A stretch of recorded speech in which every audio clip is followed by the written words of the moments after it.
Gecelerine giryen düşüme, belki yatlayansın belki yok.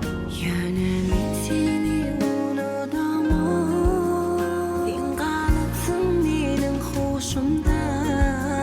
Gecelerine giryen düşüme, belki yatlayansın belki yok. Yönüm seni unutamam.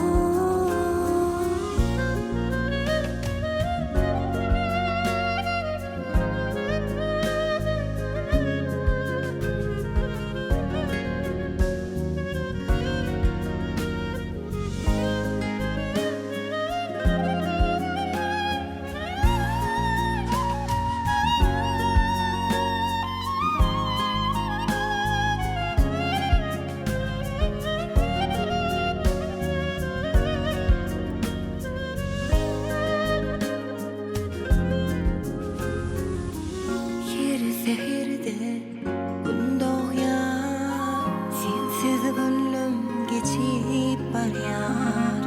Dağ şemala uyanıyor, sonra seni yatlayan. Sehirde gün doğar, sensiz gönlüm geçip barıyar. Dağ şemala sonra seni yatlayan. Sen kalıpsın benim hoşumda. Gecelerine giryen düşüme, belki yatlayansın belki yok. Yönüm seni unutamam.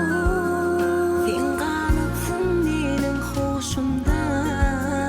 Gecelerine giryen düşüme,